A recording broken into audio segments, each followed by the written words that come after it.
This is a question that has haunted humans for thousands of years. What is my purpose in life? And what gives my life meaning? Perhaps you have your own sense of purpose in life, or you might believe that you have been created with a certain essence as a human being, with a purpose given to you by God. A sense of meaning is something that all humans need. Many people devote a considerable amount of time to find meaning in their lives. You may find that through fighting for what you believe in, or through religion, love, and work. Nonetheless, existentialists say any or all these things can give your life meaning.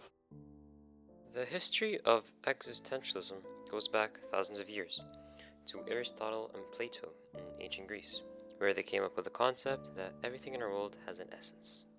Essence is put forth famously by these ancient philosophers as a certain set of fundamental properties or characteristics required for a thing to be what it is.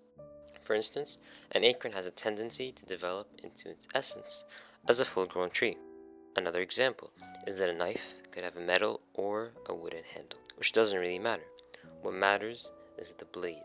The blade is what gives the knife its essential properties. These philosophers had believed that everything in this world had an essence. They believed it existed in us before we were born. This belief is known as essentialism. This was the standard view of the universe until the 19th century, when Friedrich Nietzsche came along. This German philosopher embraced the idea of nihilism. Nihilism is the belief in that there is no meaning or purpose in life. Soon in the 20th century came along French philosopher Jean-Paul Sartre. He thought back of essence and why precedes existence. He thought if we were born with no purpose whatsoever, it's our duty in life to discover our own essence.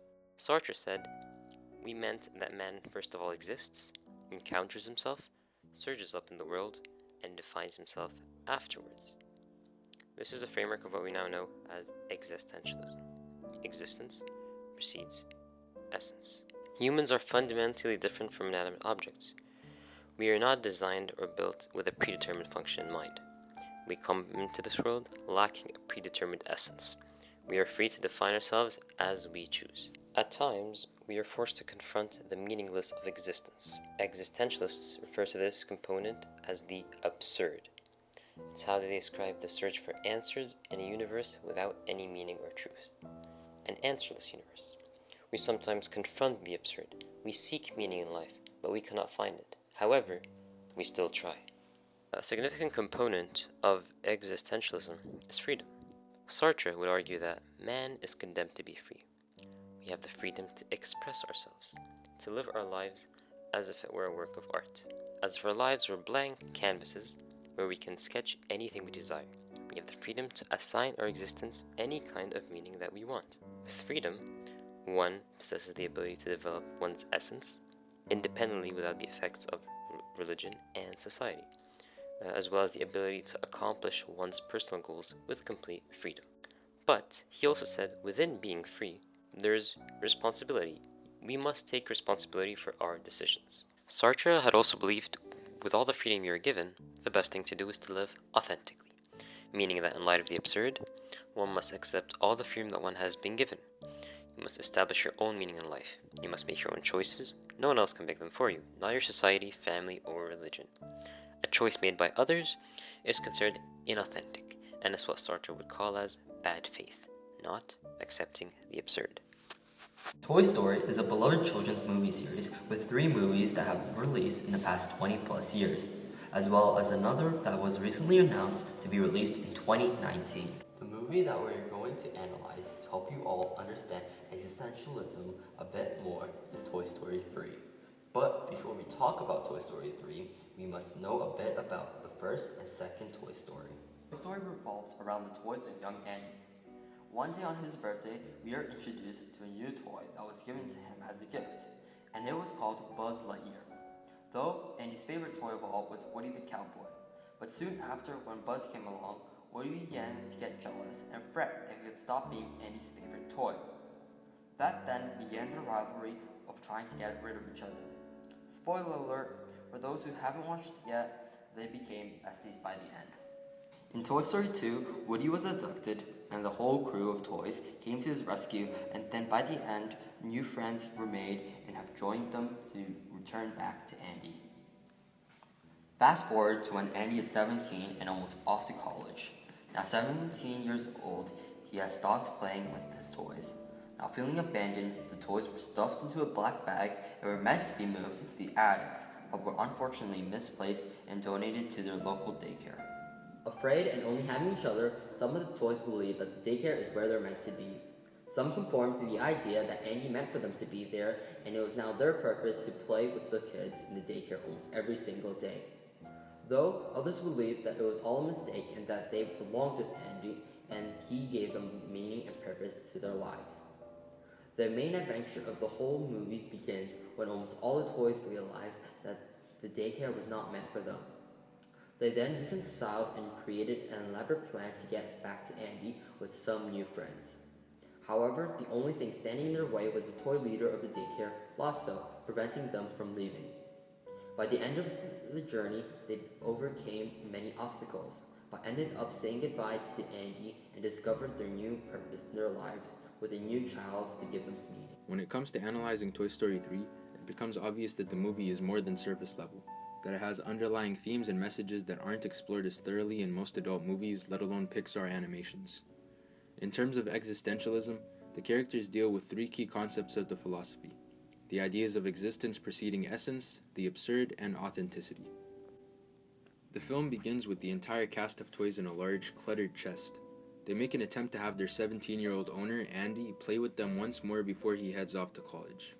Their plan fails, and Andy doesn't give them a second thought as he closes the chest and leaves them despaired. Now, at this point in the story, the toys believe that their essence precedes their existence.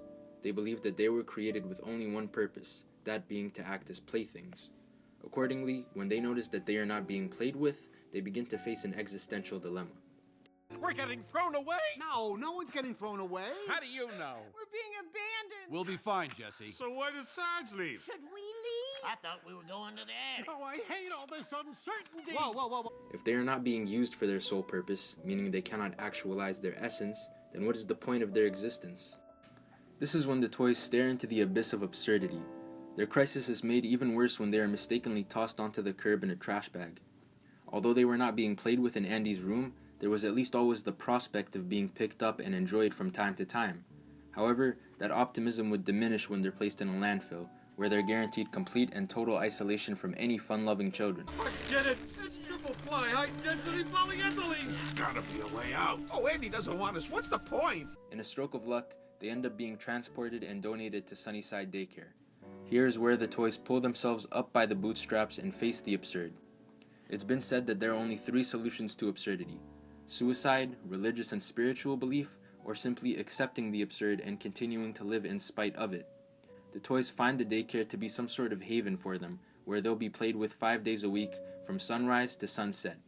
This makes all of them excited to be able to fulfill their essence again. Clearly, the only answer that could fill the void in their meaningless lives is children. Only with a child's desire to play could the toys face and defeat absurdity. In their search for meaning, it seems that the toys turn to a spiritual belief in some transcendent, higher being, namely 5-year-olds. Sure, the idea that the kids represent gods to the toys seems like a bit of a reach, but it's proven by a line Lotso says in the latter part of the movie. Instead of pushing the emergency stop button on the trash conveyor belt to save the toys from certain death, Lotso glares at Woody and says, Where's your kid now, Sheriff? This is an homage to a Billy Crystal line, where he said, "Where's your deliverer now, Moses?" which also sparked the internet meme of, "Where's your God now?" Now, the decision to invest one's search for meaning in the mystical and otherworldly has been described as a leap of faith. People who turn to this solution will end up in either one of two scenarios. They'll find ultimate meaning and purpose in their lives, or they'll be left feeling severely unfulfilled. In the toys' case, they're abused and damaged by the malicious children. Realizing that not any child could give their lives meaning the way that Andy did, they are once again left to face the absurd. Only this time, the toys choose to accept it. Rather than putting all of their faith in others, they abandon their original idea that their only purpose is to be mere playthings. They begin to live authentically, That is to say, they begin to make their own decisions and take action to give their lives meaning, instead of waiting for someone else to do it for them. In brief, the toys devise a plan to escape the daycare and return to Andy. In the end, when they are given to Bonnie, they realize that their existence does in fact precede their essence, as opposed to the other way around. In making an attempt to find their own purpose and create their own meaning in life, they discover that their essence is infinitely more important than they were led to believe. Their essence is to provide companionship to young children, to be played with and confided in by kids in a state of becoming, and to grow alongside their owners, acting as crutches to guide them through their childhood and adolescence.